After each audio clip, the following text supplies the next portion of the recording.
Assalamualaikum warahmatullahi wabarakatuh. Pada kesempatan ini saya akan membahas mengenai energi bebas Gibbs dan Helmont. Video ini dibuat sebagai ujian akhir semester Kimia Fisika 1 yang diampu oleh Ibu Dr. Salvarina SPD MSI. Yuk simak penjelasannya. Di mana energi bebas Gibbs dan energi bebas Helmont yaitu hukum kedua termodinamika, di mana semua perubahan di alam semesta ini cenderung menuju ke meningkatnya entropi. Nah, di mana entropi ini adalah delta S. Entropi juga sama dengan derajat ketidakteraturan. Jadi, kita mempelajari entalpi. Entropi itu memiliki hubungan dengan yang namanya variabel, yaitu energi bebas Gibbs. Adapun energi bebas Gibbs adalah fungsi kuantitas termodinamika yang menyatakan hubungan antara entalpi, entropi, dan temperatur sistem. Adapun rumus umum pada energi bebas Gibbs ini yaitu delta G sama dengan delta H ditambah T dikali delta S. Pada rumus tadi kita bisa tahu reaksi tersebut, di mana jika delta G itu lebih kecil dari 0, maka reaksi berlangsung spontan. Jika delta G itu sama dengan 0, maka reaksi dalam kesetimbangan. Dan jika delta G itu lebih besar dari 0, maka tidak berlangsung, artinya tidak terjadi reaksi. Yang selanjutnya yaitu energi bebas Helmont, di mana besar potensial termodinamika yang digunakan untuk mengukur kerja pada sebuah sistem termodinamika tertutup dengan kondisi tekanan dan suhu yang konstan. Adapun di sini ada rumus umum dari energi bebas Helmont yaitu A sama dengan U dikurangi TS. Yang selanjutnya itu pertanyaan di mana kesulitan belajar tentang energi bebas Gibbs dan Helmont. Pertanyaan yang pertama yaitu dari Sabrina tentang rumus umum dari Helmont, yaitu rumus umum dari Helmont A sama dengan U dikurangi TS.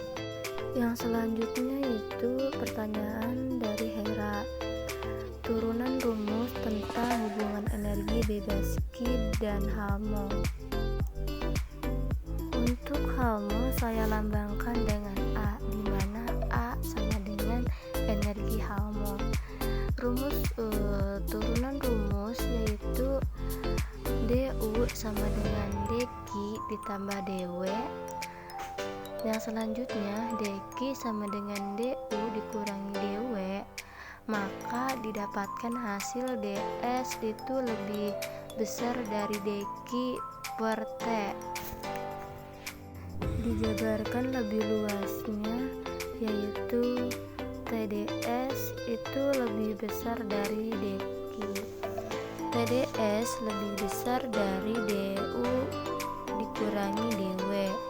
dW itu lebih besar dari DU dikurangi TDS, sehingga dW lebih besar dari dA ditambah S dt, dan dt bernilai 0, sehingga dW lebih besar dari dA plus S dt bernilai 0, sehingga dalam tekanan konstan dW lebih besar dari dA.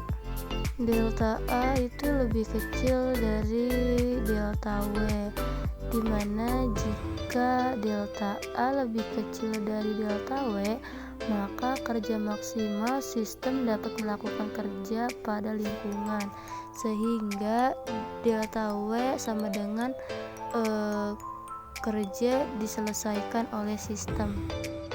Selanjutnya pertanyaan yang ketiga yaitu dari Afrida, contoh soal tentang energi bebas Gibbs yaitu sebagai berikut.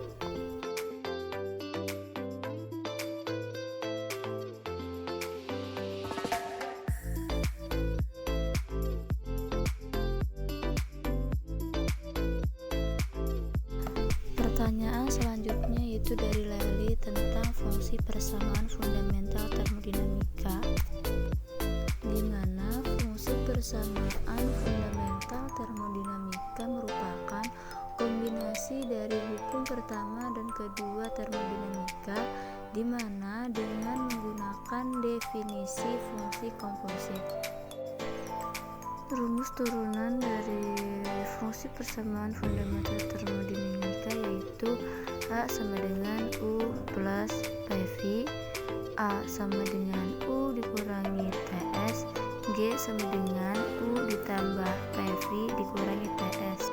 Adapun dengan mendiferensiasikan maka akan memperoleh di mana DH sama dengan DU ditambah PdV ditambah VdP, DA sama dengan DU dikurangi TdS dikurangi SdT, DG sama dengan DU ditambah PdV ditambah VdP dikurangi TdS dikurangi SdT. Pertanyaan yang terakhir yaitu hubungan energi bebas Gibbs dengan persamaan Maxwell, di mana hubungan ini sangat berkaitan karena menyajikan kuantitas yang dapat diukur dengan kuantitas yang tidak dapat diukur.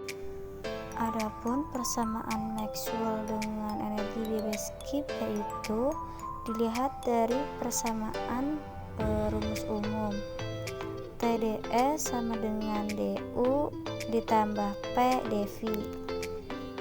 Mungkin itu saja pembahasan mengenai energi bebas Gibbs dan energi bebas Helmholtz. Sekian dan terima kasih.